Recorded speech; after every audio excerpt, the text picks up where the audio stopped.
Welcome to Life-Changing Challengers, the podcast where passion meets purpose. I'm Brad Minus, your host, guiding you through stories of transformation and triumph, from endurance feats to overcoming adversity. Our guests defy the limits and inspire action. Ready to ignite your desire and incinerate your barriers? Join us. Your journey to the extraordinary begins now. And we're back with another episode of Life-Changing Challengers. Again, I'm your host, Brad Minus, and I have to tell you, I am so excited. This is going to be epic. This gentleman is so high energy, high powered. He's going to show you things and talk to you about things that you never thought possible. I have with me Joseph Drolshagen. Hey, Joe, how you doing? Great. It's great to be here with you too, Brad. I'm pumped.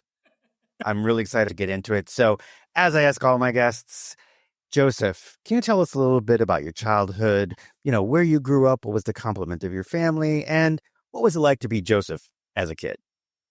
Yeah, I come from humble beginnings. I grew up in a family with 5 children in a very low-income, blue-collar family in Detroit, Michigan.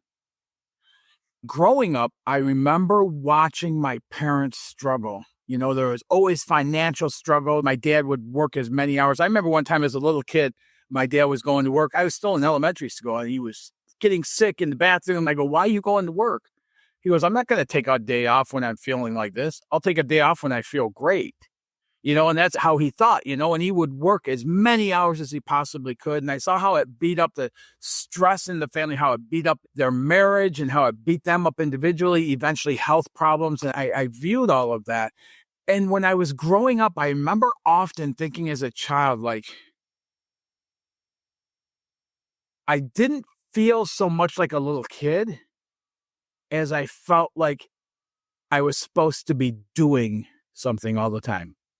I was always supposed to be doing, whether it was schoolwork, and I didn't get into school early on and stuff like that. So I didn't, have the honor roll and things like that. But yeah, I just felt like there was always something I should be doing, and I remember like 9 years old, Brad, I went and spent the weekend at a friend of mine's house, and his dad gave us $20 and told us to ride our bikes to Dairy Queen. In my family, we had to save up to go to Dairy Queen. So I went back home after that weekend and I walked in and I could just tell, I didn't know what energy was or things like that, but there was such a different feel between the two households. And so when I went home, I was like, man, you people, this is so different. It's so darker and heavier. And I don't know how else to describe it. I'm not going to live like you guys when I get older. Can I ask, what did your dad do? He operated heavy equipment, not for construction, for the steel industry. He used to operate cranes and things like that and such. So he did that. And then my mom was a court reporter for the federal court. So she would be up, like she would actually start work when we went to bed and work until we got up for school and get us off to school. And then she would go and sleep and stuff. Oh, so she was doing shorthand while she was in the courtroom, and then she had to transcribe it after that night. I remember my dad coming home and eating dinner and then going, sitting in a chair, and he would sleep most of the night there in a chair. He was just so tired and so exhausted. Wow. And they still did what they could do for us. We had a pop-up camper. We used to go, they would take us 2 weeks into the Upper Peninsula of Michigan, and we'd go camping. He would take us fishing, and it wasn't often that we got to do that. But like one of the things my dad, every year, my birthday's in January, and probably for about 8 years straight, every year, the weekend of my birthday, he and I would go ice fishing. And Brad, we never caught a fish in 8 years. I literally took hot coffee from the thermos and poured it down my boots because my feet were so cold, which then, cooled down. And I almost did get frostbite from it, but I wouldn't tell him. And every year I would look forward to that time with him and I, getting to do that and stuff. And so to me, that's a very good, fond memory of, and knowing how busy they were, knowing how stressed and pressured they were to find time to do things like that with us was, it was golden. It was beautiful. I had a similar situation. My dad started in the Fortune 500, but he would work like hours away. So you take him quite a few hours to get, a couple hours to get there, a couple hours to get home. By that time, he was exhausted. But then he decided that, no, I want better for my family. Then he went into real estate. And when you're at the bottom, you don't have a book or anything like that. He went into real estate. So now it's like And he always said that I'm going to pick up floor time any way I can. So he'd constantly be on floor time. I'd never see him. Yes. So I get it. And then our little things were just like that, going to see movies. It was a normal thing from middle school all the way up through high school. Was Friday night was dollar movie pizza and, with the family. And I did that all the way through because I didn't see my dad.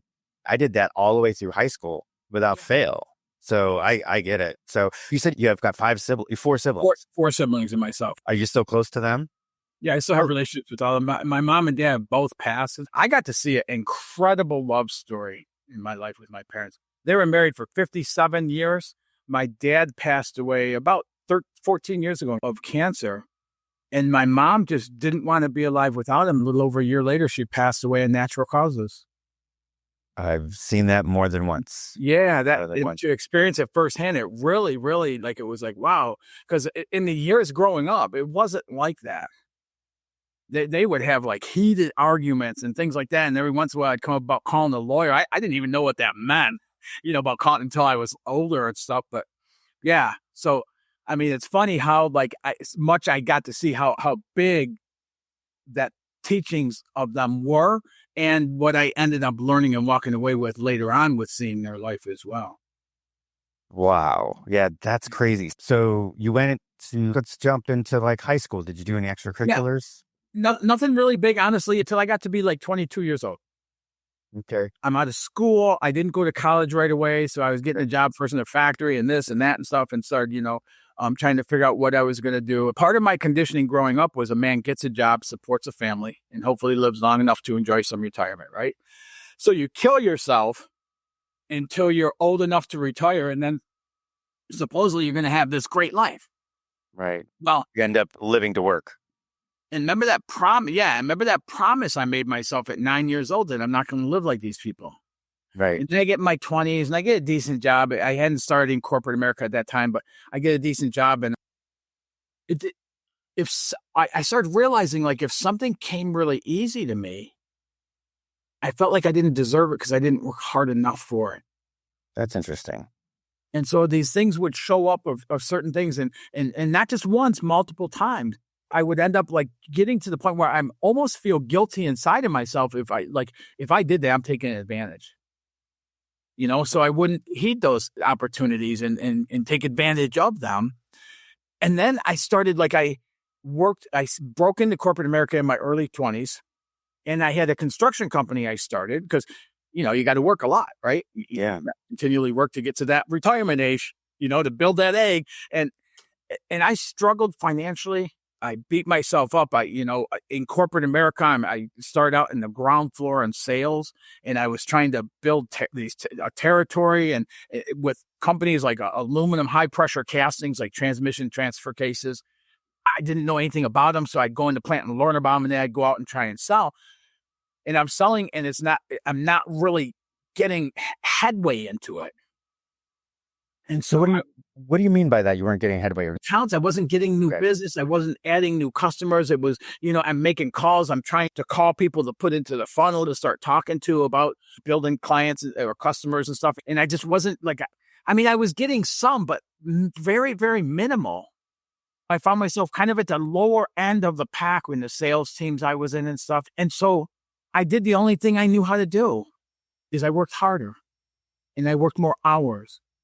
And I got to the point about year 7 or 8, that's how long this went, of building it up to where I was traveling 3,000 to 5,000 miles every week, building territories, calling customers, and just staying in that hustle mode. And I still wasn't growing. I added a little bit, but nothing near the effort I was putting in. And I couldn't figure out, why are these people selling like crazy and they make it look easy? They laugh. They enjoy what they're doing. I couldn't stand going to work. I felt like I should have been fighting any day, and I brought that stress upon myself. And, I was married at the time, and I brought stress into that relationship, and it just continued to flow. At some point, I started looking for help. I started with counseling. And then from counseling, I started doing self-help type of programs, and I didn't get change there. And I went to group type of programs. That didn't help me. I even went one-on-one coaching with some pretty big names. I got nothing out of it. So I started, every time I walked away from that with that belief more ingrained in my mind that there must be something the matter with me. Because you hear these people talk about the results, you hear all this stuff about the change and the testimonials and everything else, and I believed them, but I didn't get that. So I'm spending financial resources while I'm trying to build financial resources. It's not happening great. And I'm moving into the whole thing, honestly, drove me to abusing alcohol. Okay. For about 4 years. Wow. So you're in this job and you're working hard. It's a challenge for you. So even though it's hard for you, you don't feel guilty. So that part's out of the way because it's hard for you, right? Right. So now guilt, you have a fear of getting fired because you're not making your mark. I mean, there's always something there driving that, bad. I should feel bad. And I think a great story for you, because I think most of the stories that I've told in recent episodes are things that are kind of off the wall, that the adversity that we talk about is something that's big. It's huge. It's something that's like way out of the norm. Narcissists, wives that were beaten, that type of thing. I think the story that you're telling right now is something that's a lot more common, that people don't feel like, well, this is just the way it is. I have to struggle at work and then I come home and you go on from there. Then you get up the next morning and you go to work. You do everything you possibly can not to get fired. And then you come home the next day. And it's a revolving thing where, as I mentioned before, like you were doing, you were living to work, where we should be working to live. Right. So that's super interesting. Do you remember the first time that you found that alcohol actually started to suppress some of those feelings? Yeah, because my dad, he'd have an occasional beer, like a couple a year or something like that. Nothing, he wasn't using it. And for a long time, I didn't. Through a lot of my 20s, I didn't drink at all. Just through other life situations in my personal life. We had 5 pregnancies and I have 1 child. And so things like that added to it. And other hardships we all experience is added to that heap of a guy who's walking around now 30 years old going, man, I'm broken. I'm not right. And not knowing anything more than that about it and stuff. And so, yeah, I can't remember exactly how it started. It was just like a reprieve for a few moments from all the stuff going on up here, from all the stuff in my life, situations, circumstances, all of that stuff. It was just a reprieve. And, when we find a reprieve that makes us feel better, we want to do it more. And I think that is a significant point right there. Is finding, if you're in this situation and you find that one thing that gives you that escape, yes, you better make a judgment call on, is that thing healthy? We all need escapes, right? It's hard. In that mode, I didn't care about healthy. I didn't care about the longevity of my life. So I just wanted everything to quiet. I have people ask me today, man, why are you so energized and excited and stuff like, how do you stay like that? And I go, why really? Because I was so miserable in my life. I didn't want to live. I didn't try to commit suicide, but I literally didn't want to live. I didn't want to have to live through all of that struggle and keep it going. I didn't think I had a choice. As much as I bucked against it with these programs and coaching and all this other stuff, I didn't think I had a choice. And today, I get to live on that. So today, the way I live and who I am today, it's unrealistic based on where I came from, that I would be doing the things, that I would be even talking to you today, Brad, that I would be an ordained minister that got to give a talk to 350 ministers worldwide on prosperity, that I get to talk on stages in front of thousands of people and talk to them about how you identify and shift that negative bullshit, excuse my language, and start opening the doorway to the real possibilities and stepping into the power that we all have available to us. It's unrealistic. Yeah. So in your 30s, you started to have some issues with alcohol, is what you're telling me. Did you stay with that company? Yeah. Until I smashed a company car into a tree. That kind of ended a promising career. Did you? And that had to happen. Yeah. I went to the hospital. I have nothing major and stuff like that, but I went to the hospital and stuff. And that had to happen because and even that in itself wasn't really the full wake up call. It took another 8 months after that before I finally hit what's called bottom. And all of the things that happened to that point, all they served me so well.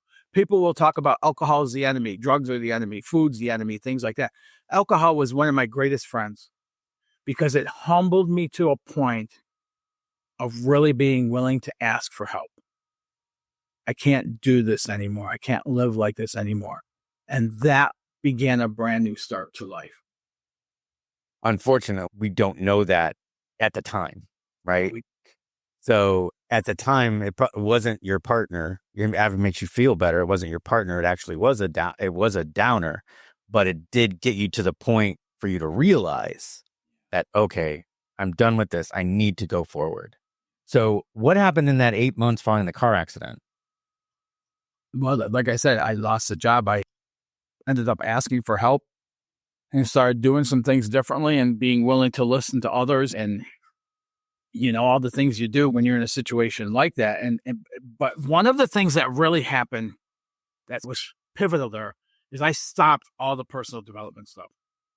I stopped it completely and I walked away from it thinking, man, this stuff is all BS and doesn't work. And what that allowed me to do was go back into studying for myself. See, when I tell you, like, I would study things and self-studies and books, I would take a book and read it all the way through.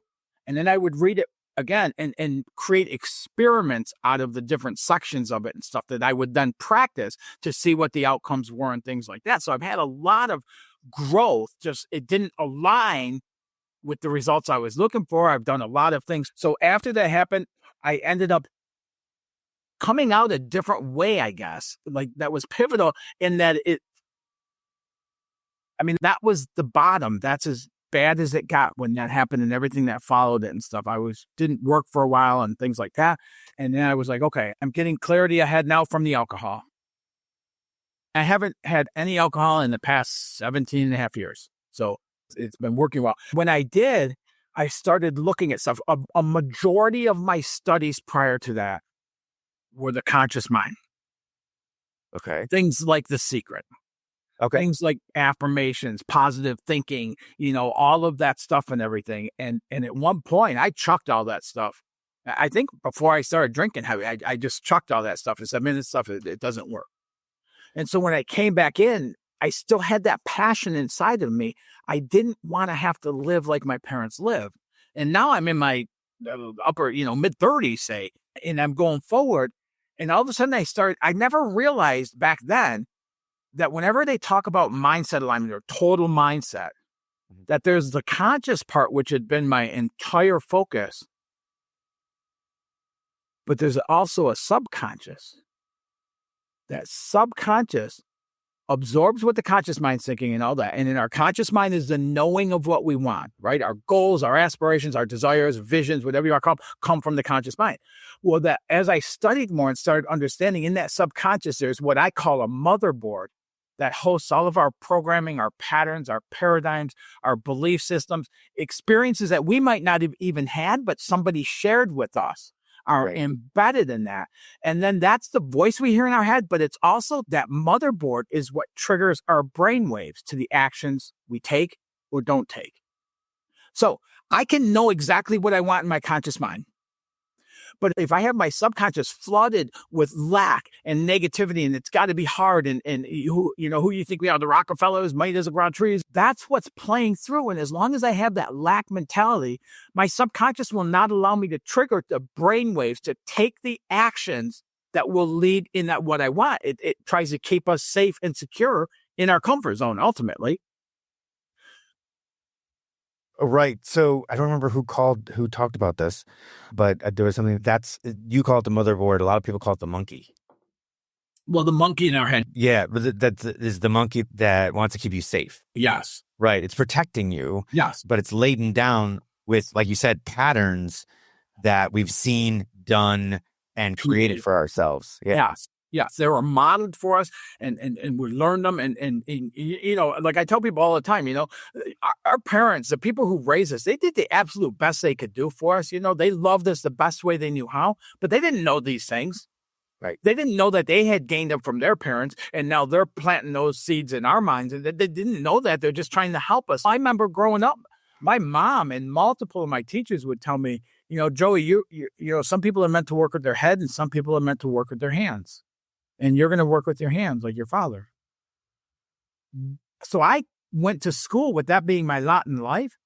Why the heck would I apply myself in school or think about a college or something like that? I do have a college degree. I'm the first child in my family to have a college degree. I'm the first child in my family to break way into white collar and to build up to a vice president of sales. I'm the first child in my family to break away from then leave all of that to do what I do today, resign from it to do what I do today. It's unrealistic that I'm doing what I'm doing because once I understood that subconscious, and then I got somebody that could help me start identifying those things, because we can't pick them out for ourselves because we're so used to living that way. So as they started helping me find these things, as I started studying more and more on how you shift them, and then the tools that the person that was coaching me had, all of a sudden I started shifting these things. I didn't, like there was tools I was following, but I could start telling him my results.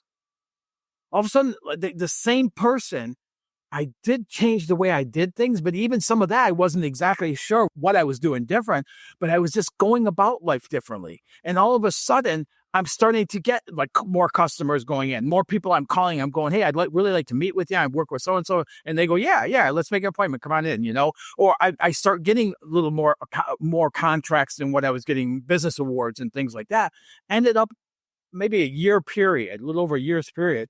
Now, all of a sudden, instead of getting contracts for $15, $20, even $100,000, I'm picking up contracts for $18 million, year-over-year contracts. I get the contract for $22 million a year later from there and picking up another contract that the highest I've ever gotten was a 5-year, multi-year, $25 million year-over-year contract, and instantly took an organization from $50 million to a $75 million organization. Wow. And Brad, I didn't travel near the level I was traveling. You found a way to work smarter, not harder. So, all right. So we need to dig into this just a little bit. So we got you've been off the sauce for 8 months. You've ditched all of the self-development. So who or what was the organization, or who was the person that first started to help you start to realize this? When I had thrown everything away, and then I don't know what drove me to going back to that specifically, the mindset. Like, I can't say there was something, maybe it's something I heard or overheard, or maybe something from what I had read prior popped up and brought but I was just led to looking at total mindset. Right. But you had mentioned a coach or somebody. Well, yeah. So once I started looking into it, and once I started hearing about understanding the two parts in the mind, the conscious and subconscious. Once I started understanding more of the subconscious, I found somebody who worked with the subconscious. I started reading books by like Joseph Murphy, the subconscious mind, and things like that. And I jumped into anything I could find. I was truly, passionate and driven within me. And so then I found somebody who would work that. And then I worked with that person, and they started helping me see the conditioning that was pulling me back from who I wanted to be. And as we did that, he had some tools. I've developed tools of my own that are now within the SMT method and stuff that work very quickly. And so it started building. I had no idea I was going to be a coach. I had no idea I was going to develop this SMT method. And I had no idea that it would have the impact on people's lives. Just incredible, beyond anything I ever imagined. Amazing. It is.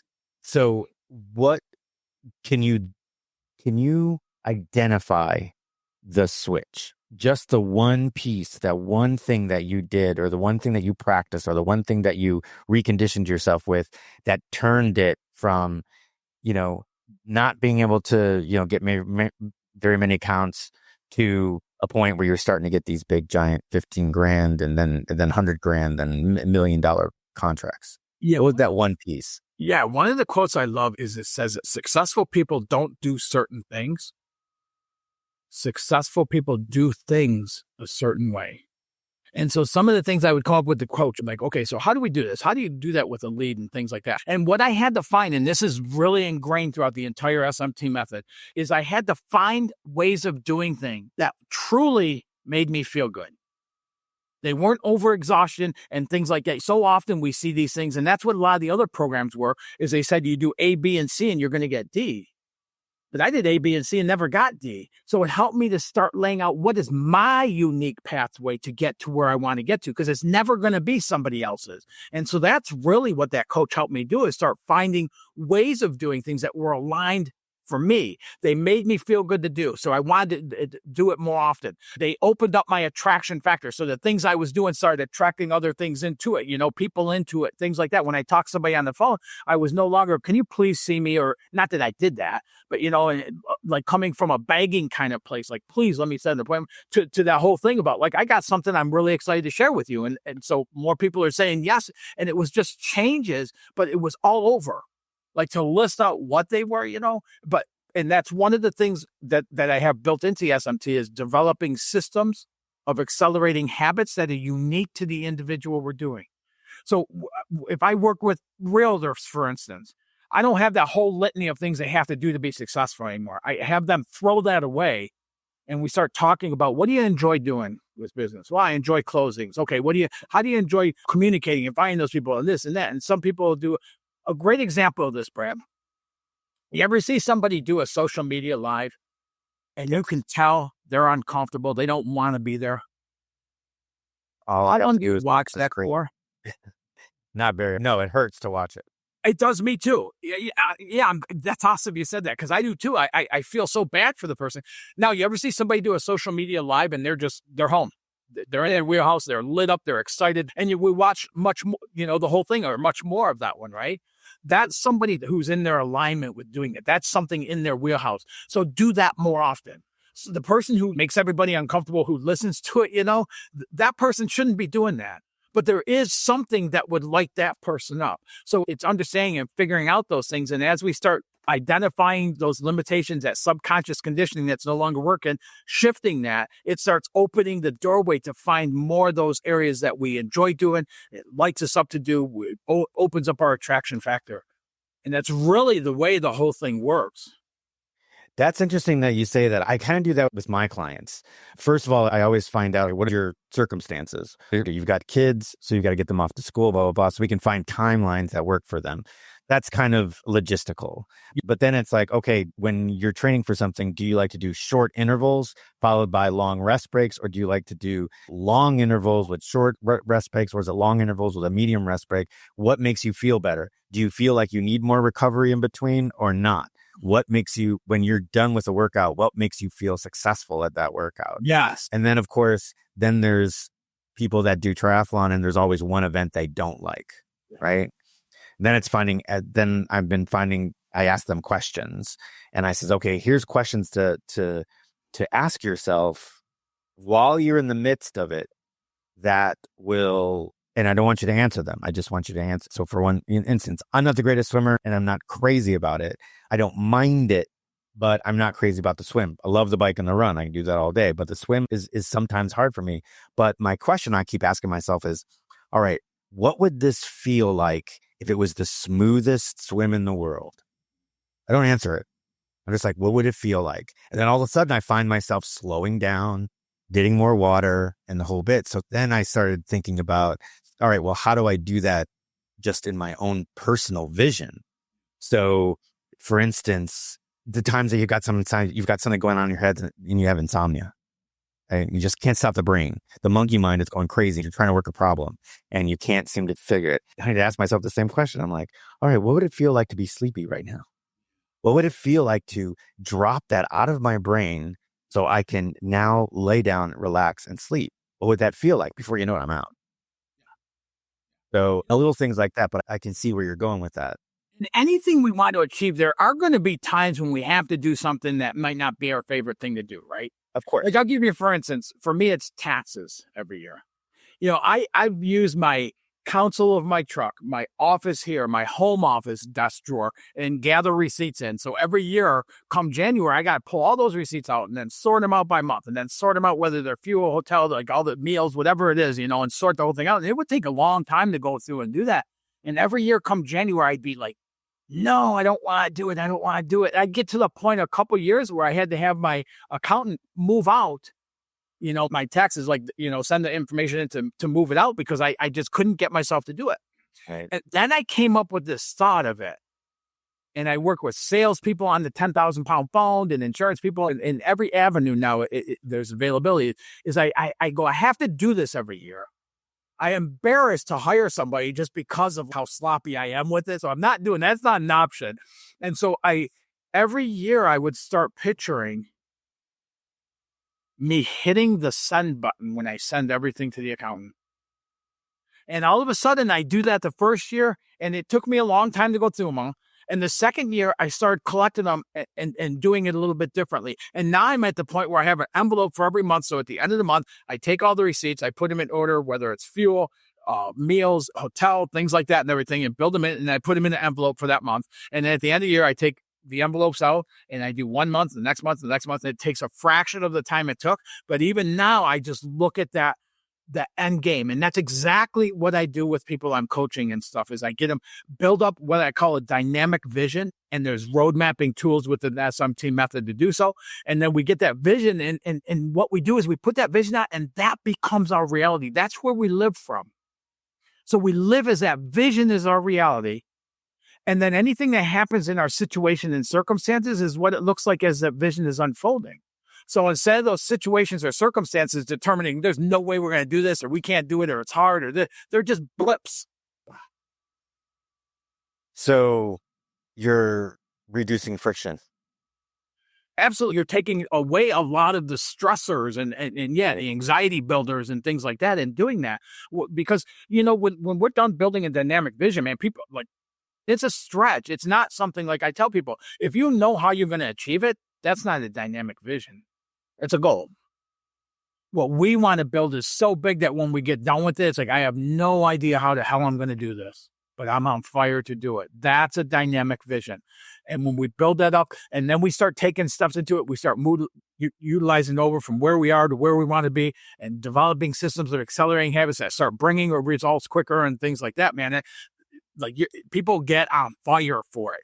So it's not even like a push like the programs I used to take a long time ago. It's just my experience. It used to feel like I was trudgingly going through those and overburdened with like all the work. And with this is exciting because as we understand more, as we identify more of that and shift more of that, we start opening up possibilities and we see that very rapidly showing up in our life. That is the extreme of what my message is. It's that you're talking about a full life dynamic vision. And I talk about challenges that are above you that you can reach and have all those small goals be on the way there. Like I constantly mention my one friend who had dropped 120 pounds over a course of 18 months because she decided that she was going to compete in an Ironman. On the way, she learned, what do I have to do to get up in the morning to do my workouts? What do I need to eat to fuel my workouts? So it wasn't about her, I need to lose weight, I need to get in shape. It was, what do I need to do to get on the start line and finish this big, giant goal that I've got? And it sounds like, so I have what you would call it's a dynamic vision to get up there. Now, to make money, I'm a project manager. I'm an IT project manager. That's what I do all day. It's like, okay, we're here. We need to get to here. And I got to build a roadmap and a schedule. And I use a team to find out what are the tasks that are going to get me there. What is my, and what is my critical avenue to get there, right? What needs to be done, what can be done, and what are the risks for not finishing it, right? Now, we want to be a little bit more optimistic on risks in our life, right? We know that they're there. There are things that we do need to plan for, but on the whole, when we're going after something, we tend not to think about that, which is fine. But on the whole, but that's what I do, right? Is that, okay, you want to climb Mount Everest and you've never hiked before in your whole life, but we know that that is a life-changing challenge that will, once you get to that summit. But how do we take someone that's never done that before and get there? We build, like what you said, a dynamic vision to getting us there. For me, it's like I build you a project plan on what you're supposed to get there.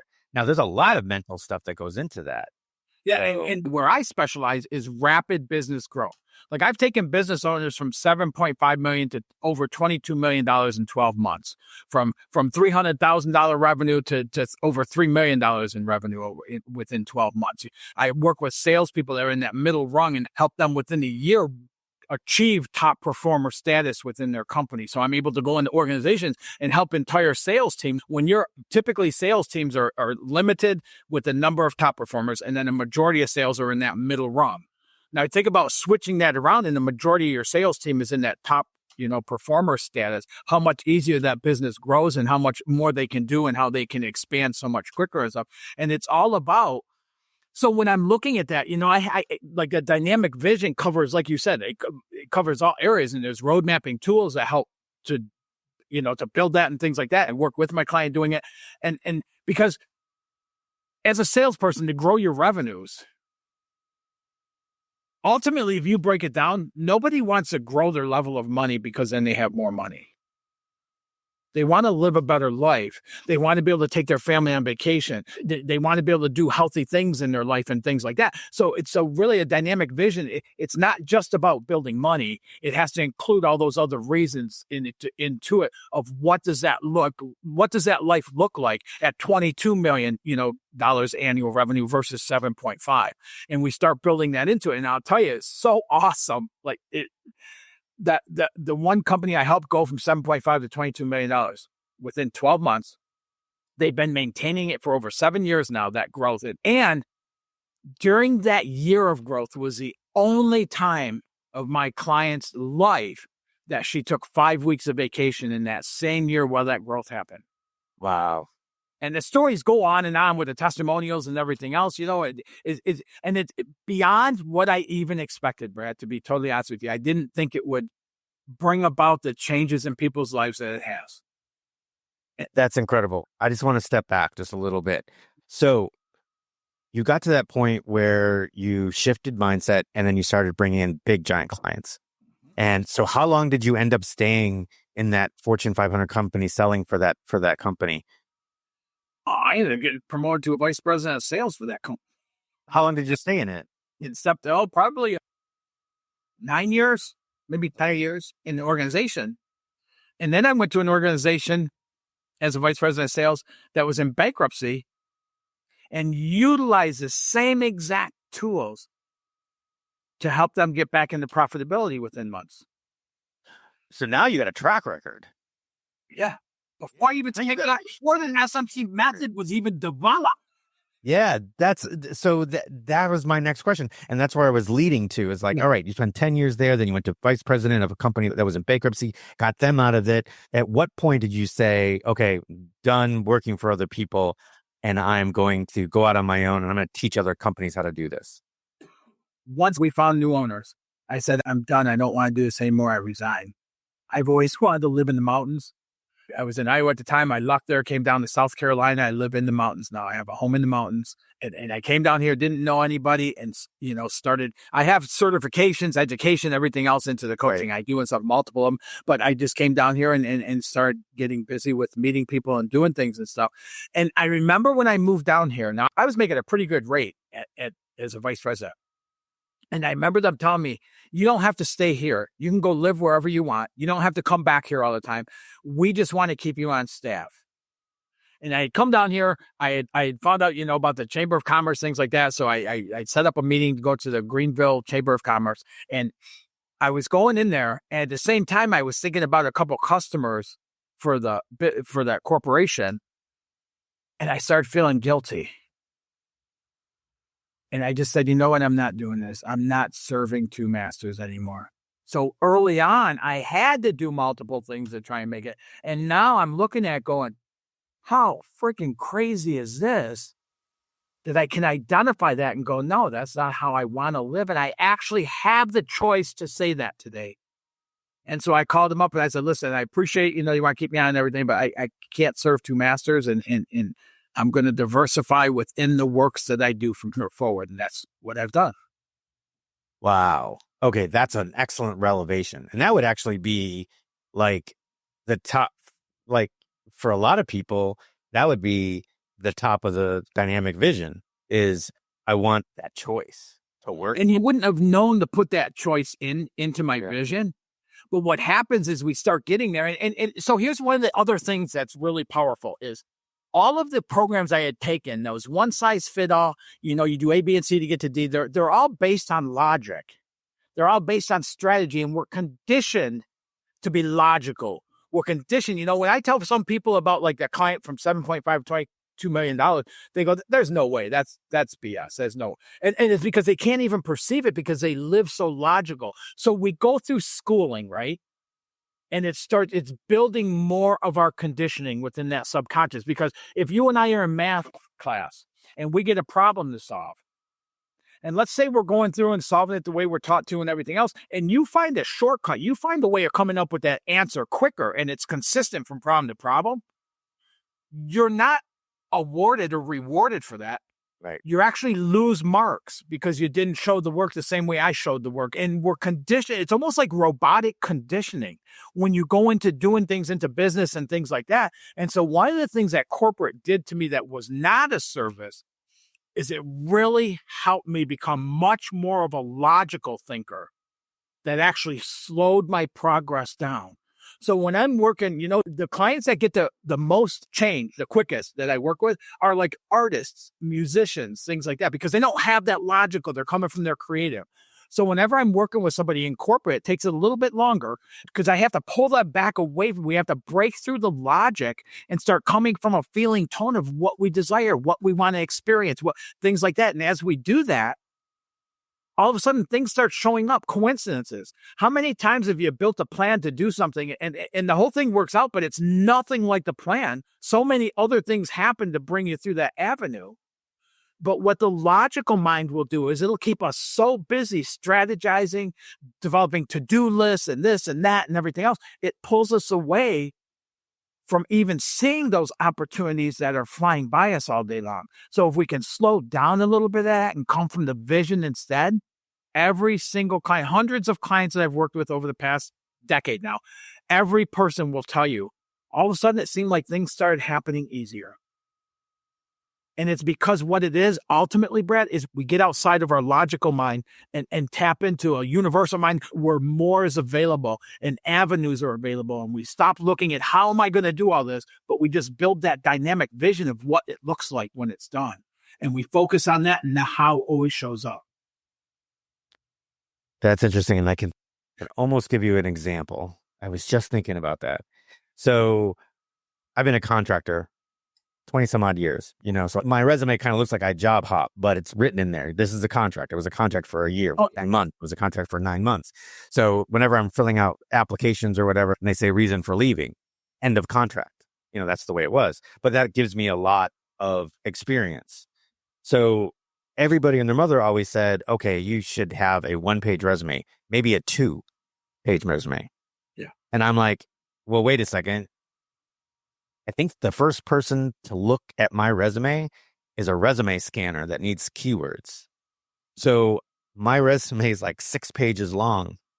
And people tell me, how dare you? How dare you think that you should give people 6 pages for them to read? Do you really think people are going to look at that? You know what? I've never had anybody not look at it. So that's again logical. And I'm like, no, I know that first person to look at my resume is going to be a resume scanner looking for keywords. I need to load that thing with everything that I've done. Otherwise, it won't pop up. And that's your unique avenue. Doing 6 pages in the resume may not work for anybody else ever again. Right. But finding what that is for them, that's exactly what this stuff is. And I imagine talking about what you do with coaching, it's very similar to that. Is you're doing uniqueness based on the uniqueness of the individual you're working on. And I'll tell you, our conditioning is so unique, Brad. I have 4 siblings. Whenever we talk about the stories of our youth and growing up, or whether it be camping or whatever, there's 5 different stories, 5 different versions of that story, because we all have unique conditioning. So we perceived it a little bit different. That's a telephone game all over again, right? It is. That's nuts. So let's ask you a couple questions about the SMT method and what that means, and maybe just a 30,000 foot view of what that is. Yeah, the SMT method, its full name is subconscious mindset training. Oh. It's all about identifying that limitations and the things within our subconscious and identifying those and then utilizing tools within the SMT to shift those and start opening up, other opportunities, bigger potential in our lives. And as we do that, so the whole thing is set up, that's a starting point. And then what we're doing is we're bridging that gap from who we are now to who we want to become as a result of that vision.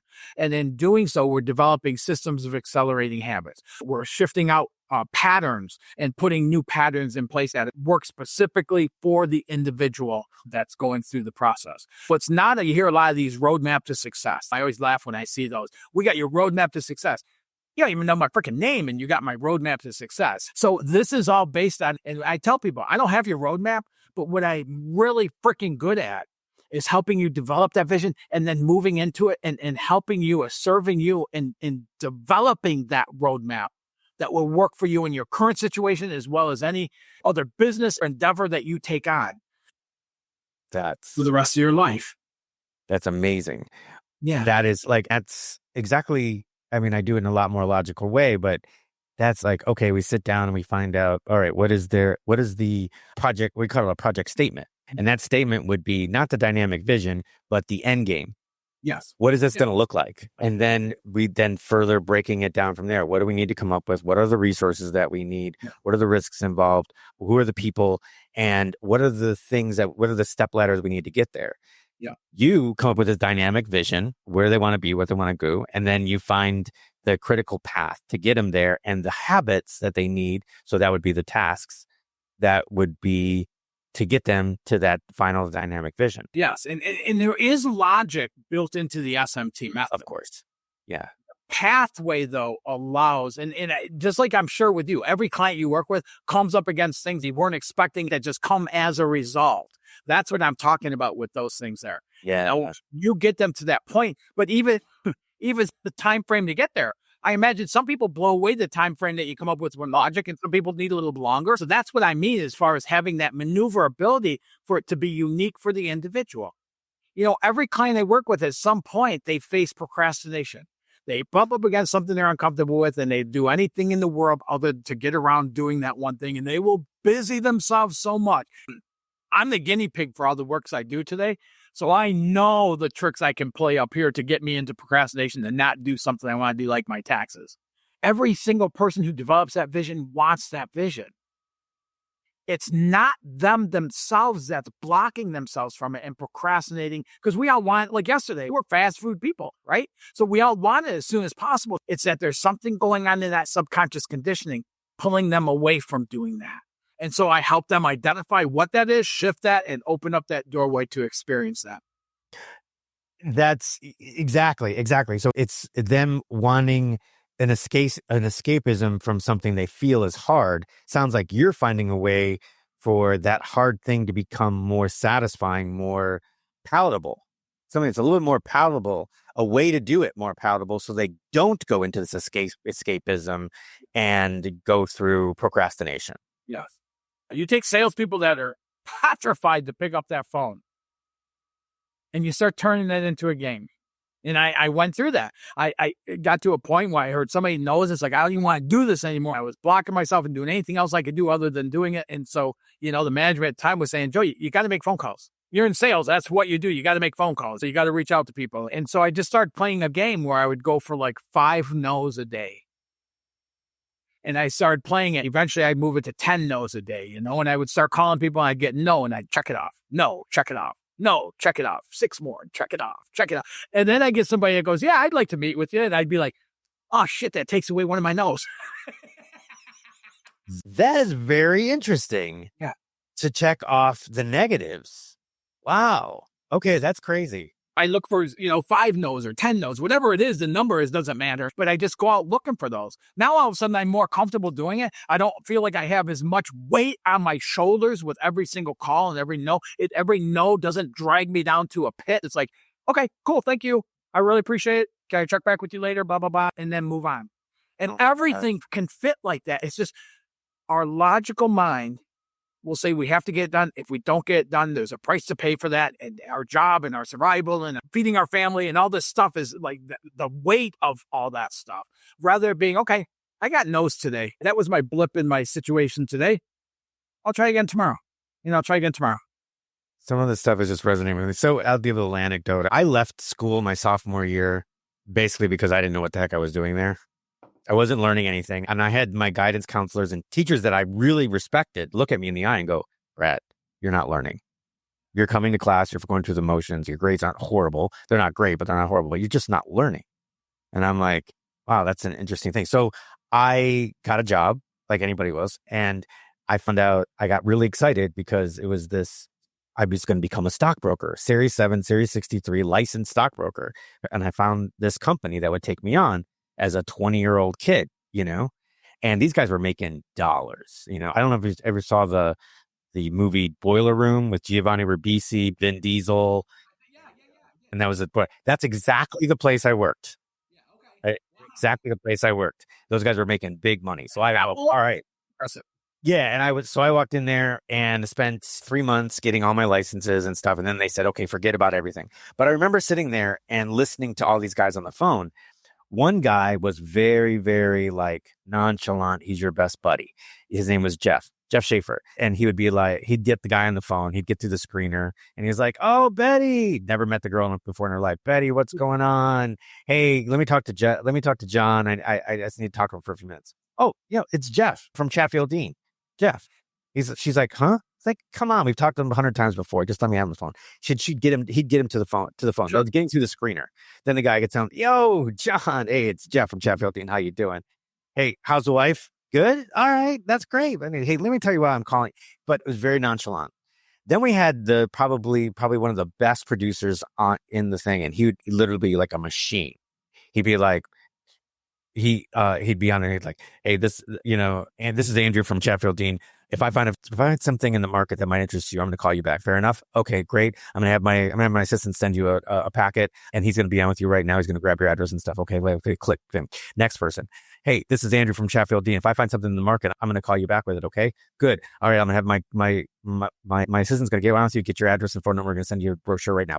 And he was like, so when you said things work for other people in the way that they worked, this guy was numbers. The other guy was like, no, I'm going to create a relationship. Some guys who were like the whiners and they almost get people to sign based on feeling bad. The one guy was like, oh man, hey, listen, I'm just I'm 500 shares down. Just pick up these shares, Yeah. And then you had those guys that had balls of steel, basically. And I heard this guy say, he says, listen, we got to dig deep on this one. We got to dig deep. And they're like, no. What do you mean, no? Listen, I'll tell you what. Put your hand between your legs. Do you feel something there? Well, then we have a deal. And so that's a great analogy, Brett, and that's what stands me apart from so many other business development, business growth type of programs and coaches and things like that out there is what so many people do is they take one of those ways of doing those and they'll teach everybody that's how you get success. Right. But it never works for most people. It might for a few, but it doesn't work for most people. What the SMT method and the way I coach, it's about let's find your unique way of doing things. That's you, not me, not somebody else. It's you. And I'm going to put that out to people to sit there and say, listen, if you don't have a coach that is at least one part asking about your life, your circumstances, what you go through, and trying to create a plan for you and your circumstances, maybe not as deep as what Joseph is talking about right now, but they should be at least asking you about what is going on, what are your circumstances, so that when they do create a plan for you or they create a program for you, they should be at least somewhat getting personal about it.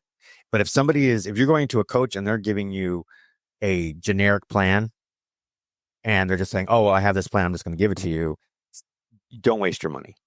You need someone like Joseph who will sit down with you, figure out what exactly makes you tick, and creates a plan specifically for you, not for everybody. So like he said, if you're hearing about this is the way you do it, this is the way everybody's been doing it, this is the way that all my clients have been doing it, step away. I would say that right now, step away. And the one thing I would say to that, because you said maybe not as deep as I go, but you know what? It's not really deep as you're doing it. All it's doing is bringing alignment, because like I said, the conscious mind is your knowing of what you want. The subconscious is what triggered the brainwave. So that's the doing part. So all we're doing is aligning the knowing and the doing. We're closing that gap between them in what we do. And it's not drudgery. It's not hard. It's not things like that. We're coming from a vision with excitement. So it's exciting as we start opening up and achieving more and things like that. It's not a fighting to get somewhere. It's a journey of excitement in the unfolding of. Well, I'm glad you corrected me on that then. No, that's okay. That's good. No, it's the way that you made it sound, the going to the vision board. I just keep thinking of, you're talking about your life. You know what I mean? I just keep feeling like we got to figuring out these steps on how to get there. So first would be the first level would be like 30,000 foot level. And then you get to the 10,000 foot level where you've got to, okay, what habits do we need to create to get us to that next level? Yeah, that's all in the workings of it. And when I do a dynamic vision with somebody, I always look 3 to 5 years out. Right. We look at what we want our life to look like in a year from now. It's so tied to our situations and circumstances. Right. We're going to come up with a mediocre vision at best. When we start looking out there, we know in 3 to 5 years, your whole life, everything in your life can change. It doesn't mean it needs to take 3 to 5 years to come to fruition. We look out there to widen the vision, to get a bigger vision. And it's really the ultimate in there is, what do you want your life to be like? What do you want it to be like, health and well-being? What do you want it to be like with relationships, your vocation? Like, what do you want your time, money, freedom, like availability and things like that to be? And we tie that into what becomes a dynamic vision. And there's road mapping tools and everything through it. So it really sparks some really exciting ideas when people start realizing, this is all I'm asking for, this little bit, but I really want this. And I can ask for that. It's almost like that permission granted to start thinking bigger and start possibilities and potentials. That is a great way to end this segment. That's fantastic. You just kind of laid it all out. And I'm going to tell everybody that if you don't at least go to josephdrolshagen.com and take a look at this website and all his testimonials, then you're missing out. And he's got his programs are on there. He's got great information on his blog, but definitely go check that out. I will have a link in the show notes. Again, josephdrolshagen.com. And he has a coaching consulting group called IFGT Coaching Consulting. And that's directly tied to that URL. Go check it out. You want to know what the IFGT stands for, Brad? What is it? Now, remember, I started these works at 22 years old. Right. I would have been doing it the last 10 years. The IFGT stands for it's fucking go time. Love it. Oh my God. Time to quit, like living through that conditioning. It's time to change stuff and really launch forward in life. Wow. I love that. That's fantastic. Yes. Yeah. I'm all about that too. I'm like, let's go to the wall. Let's get this done. I'm like, let's get on and toe the freaking start line and finish strong. And I'm all about that. Fantastic. All right. Well, you heard it from here. You heard it from Joseph. You've heard it from me. And Joseph, thank you so much for parting your wisdom on us today. And definitely, again, go check out josephdrolshagen.com and go check that out. I'm going to tell you, it's going to be worth your while. Yeah, and this has been an incredible conversation, Brad. I really appreciate this. If anybody I love talking this stuff. So if anybody decides that you want to talk more about this, you got something you want to run by me where I might be able to help you, you can go to smtmethod.com and schedule a time that we can talk. That's fantastic. Yeah, I'm on all the social media platforms. You can find me there. Is there one more active than the other? I would say probably LinkedIn, but really the one I follow closer is probably Facebook. Okay. So there you go. And I will put all of his, if you've been a LCC fan, Life Changing Challengers fan, you'll know that I always put all of their links in the show notes for every single one of their social media and all of their websites and everything, and then ways to contact them. So go ahead and check that out in the show notes as well. Joseph, thank you so much. I really appreciate it. And for all of you, if you would do us a favor, and if you're catching this on YouTube, give us a share and a like.